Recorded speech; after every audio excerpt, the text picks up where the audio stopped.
بسم اللہ الرحمن الرحیم۔ السلام علیکم دوستو۔ قرآن کریم کی سورہ رات کے اندر اللہ تعالیٰ کی واضح طور پر فرماتے ہیں کہ ہم نے ہر قوم کے اندر نبی اور ڈر سنانے والا بھیجا۔ پھر حدیث مبارکہ سے ہمیں پتہ چلتا ہے کہ پوری دنیا کی ہر ایک قوم اور ہر ایک جگہ پر انسانیت جہاں پر آباد تھی 1,24,000 پیغمبر بھیجے گئے، لیکن نام سے ذکر صرف اور صرف 25 پیغمبروں کا ہے، کیونکہ اگر ان سب کے نام، زندگی اور قوموں کے حالات بیان ہوتے تو یہ قرآن کریم ہدایت اور عبرت کی کتاب کی بجائے تاریخ کی کتاب زیادہ معلوم ہوتی، اسی لیے ان کا ذکر کرنا ضروری نہیں تھا۔ مگر آج ہندو مذہب کے ماننے والے لوگوں کا یہ دعویٰ ہے کہ ان کا سناتن مذہب یعنی ہندو مذہب مسلمانوں کی تاریخ سے بھی ہزاروں سال پرانا ہے، اور نہ ہی ہندوستان کے سرزمین پر کوئی نبی بھیجا گیا۔ ان کے پاس بھی قرآن کریم کی طرح بھگوان کی طرف سے بھیجی ہوئی کتابیں ویداس کی صورت میں موجود ہیں، جس میں کسی بھی پیغمبر کا کوئی ذکر نہیں، جبکہ سورہ الانبیاء آیت نمبر 107 کے اندر اللہ پاک فرماتے ہیں کہ ہم نے آپ کو تمام جہانوں کے لیے یعنی قیامت تک کے انسانوں کے لیے ہدایت بنا کر بھیجا، جس کا مطلب ہے کہ اس میں ہندوستان کی سرزمین بھی شامل ہے۔ تو پھر ہندو مذہب کے ماننے والے اس کا انکار کیوں کرتے ہیں؟ اگر اس سرزمین پر کوئی نبی واقعی نہیں بھیجا گیا تو پھر حضرت محمد صلی اللہ علیہ وآلہ وسلم کا ذکر ان کی کتابوں کے اندر کیسے موجود ہے؟ نوح علیہ السلام اور ان کی کشتی کا ذکر کیسے بیان کیا گیا ہے؟ حضرت عیسیٰ علیہ السلام کی واپسی کا ذکر کیسے بیان ہوا ہے؟ ایک اللہ کی عبادت کا کیوں کہا گیا ہے؟ اگر یہ واقعی اس قوم کے اندر ہدایت کے لیے آنے والے کسی نبی کی تعلیمات ہیں جنہیں وقت کے ساتھ بگاڑ دیا گیا ہے تو وہ کون سے پیغمبر ہیں؟ یعنی سوال یہ ہے کہ یہ ہندو کس نبی کی امت ہیں؟ آئیے ان سوالوں کا جواب تاریخ سے تلاش کرنے کی کوشش کرتے ہیں اور ایسے حقائق جانتے ہیں جو تمام ہندو پنڈت، اسکالرز اور تاریخ دان آج تک دنیا سے چھپاتے ہیں۔ ہندو مذہب کے ماننے والوں کا یہ دعویٰ ہے کہ یہ دنیا کا سب سے قدیم ترین مذہب ہے، اتنا قدیم کہ جب اسلام یا مسلمان لفظ کا وجود تک موجود نہیں تھا، جو کہ صحیح بھی ہے، کیونکہ کفر اور شرک کی ابتدا اسی دن سے ہو گئی تھی جب حضرت آدم علیہ السلام کے بیٹے قابیل نے حابیل کو قتل کیا اور ان سے الگ ہو کر کفر اور شرک کے اندر مبتلا ہو گیا۔ حضرت ابراہیم علیہ السلام کی قوم بھی بت پرستی، حضرت موسیٰ علیہ السلام کی قوم نے بھی ایک وقت پر سونے کے بچھڑے کی عبادت کرنا شروع کر دی، یہاں تک کہ نبی پاک صلی اللہ علیہ وآلہ وسلم کے نبوت سے قبل کعبہ کے اندر 360 بت موجود تھے، جنہیں فتح مکہ کے وقت صحابہ کرام نے توڑ کر ٹکڑے ٹکڑے کر دیا، جس سے یہ معلوم ہوتا ہے کہ بت پرستی تو دنیا کے پہلے انسان حضرت آدم علیہ السلام کی ایک نافرمان اولاد کے وقت سے آج تک موجود ہے، مگر اس کا تعلق کسی مذہب سے نہیں بلکہ گمراہی سے ہے جو کہ شیطان ان سے کرواتا رہا۔ مگر جہاں تک ہندوستان کی سرزمین کا تعلق ہے تو یہاں پر ان لوگوں کی ہدایت کے لیے یقیناً کئی پیغمبر بھیجے گئے، جن کی کچھ تعلیمات تو آج بھی صحیح حالت کے اندر موجود ہیں، مگر زیادہ تر کو بگاڑ کر اسی کی وجہ سے بت پرستی اور گمراہی شروع ہو چکی ہے،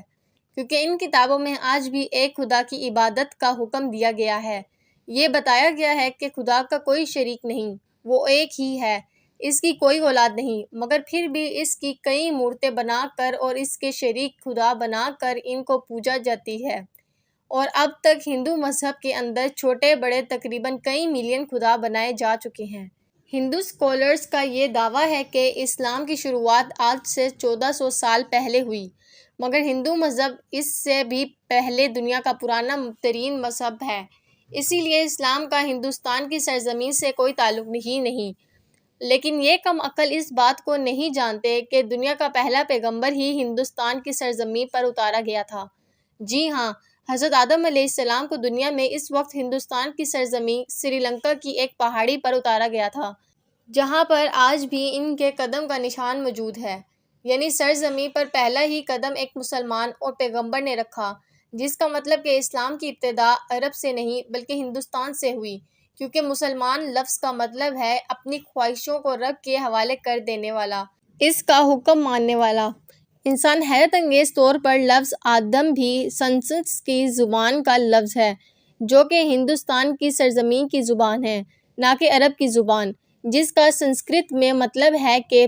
پہلا شروعاتی یا اوریجنل۔ اسی لیے آدمی کا مطلب ہے آدم علیہ السلام کی اولاد، جنہیں قدیم سنسکرت کی کتابوں کے اندر سموا منو کہہ کر پکارا گیا ہے۔ اور اگر ہندو کسی طرح سے ان کی وجود سے انکار کرنے کی کوشش کریں تو ایسا بالکل ناممکن ہے، کیونکہ ان کی مقدس کتاب رگ وید اور بھوش پرانا میں آدم علیہ السلام کی تخلیق، فرشتوں کا انہیں سجدہ کرنا، آدم علیہ السلام سے حضرت حوا کی تخلیق، شیطان کا ان دونوں کو بہکا کر جنت سے نکالنا اور پھر زمین پر اتارنے کا ذکر واضح طور پر موجود ہے۔ پرانا چیپٹر 4-7 کے اندر یہ تمام واقعہ بیان ہے، بالکل ایسے ہی جیسے قرآن پاک کی سورہ البقرہ میں اور انجیل میں بھی مدثیہ پرانا کے اندر لکھا ہے کہ خدا نے آدم علیہ السلام کے جسم کو 2 حصوں میں تقسیم کیا، ایک کو سمبوا منو یعنی آدم اور دوسرے کو فی میل یعنی ششترو پاکا بنایا، جنہیں مسلمان حضرت بی بی حوا کے نام سے جانتے ہیں، جس کا مطلب اگر ان تینوں دنیا کے سب سے بڑے مذاہب کے اندر ایک جیسی چیزیں موجود ہیں تو ان کا سورس بھی ایک ہی ہونا چاہیے، یعنی ایک خدا۔ سری لنکا کی سرزمین سے ہندوستان کی سرزمین کو جوڑنے کے لیے پانی کے درمیان موجود ایک پل، جس کا بننا کوئی اتفاق نہیں ہے۔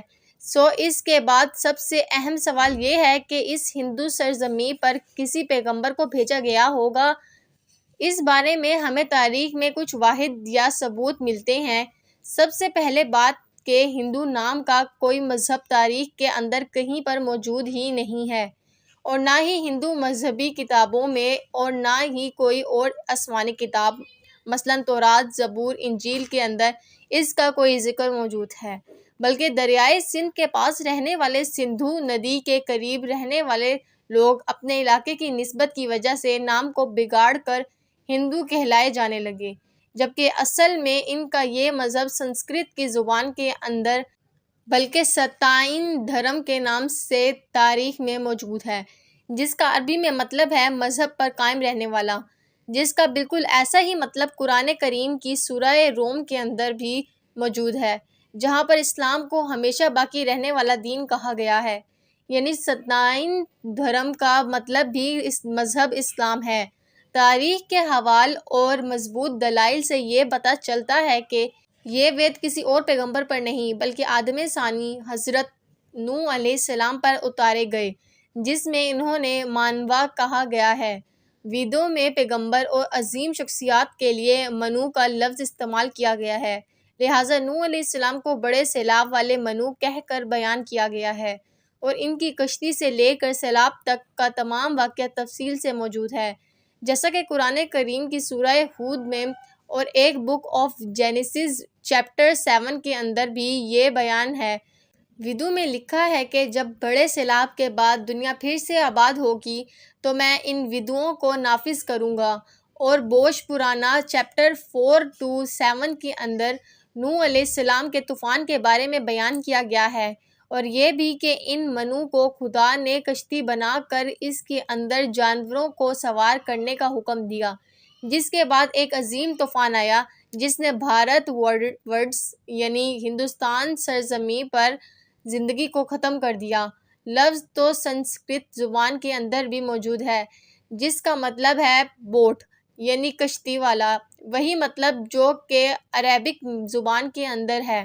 اس دوران یہ ویداس فیوچر کے بارے میں بیان کر رہی ہے کہ کیسے ایک بڑا طوفان آنے والا ہے اور کیسے ایک بار پھر سے انسانیت کی شروعات ہوگی، اور ویداس میں نوح علیہ السلام کو کل 74 جگہ پر نام کے ساتھ بیان کیا گیا ہے۔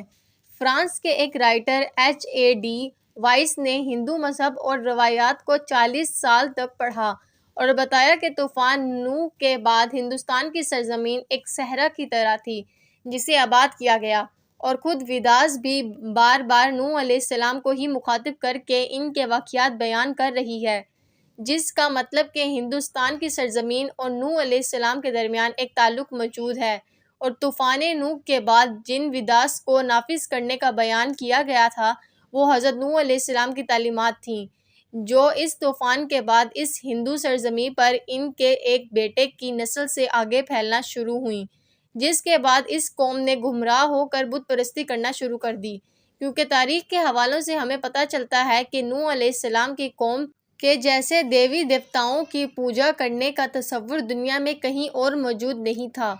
قرآن کریم میں نوح علیہ السلام کی قوم کو سابق کہا گیا ہے، جو کہ عراق کی سرزمین کو کہتے ہیں، جہاں پر حضرت ابراہیم علیہ السلام پیدا ہوئے، جن کی قوم یہاں مشرک تھی، جنہوں نے نوح علیہ السلام اور ان کے درمیان آنے والے تمام نبیوں کی تعلیمات کو یا تو بدل دیا تھا یا پھر بھلا دیا تھا، اور انہی بتوں کی پوجا کرتے تھے۔ اس کے علاوہ وہ یہ فرشتوں کی بھی پوجا کیا کرتے تھے،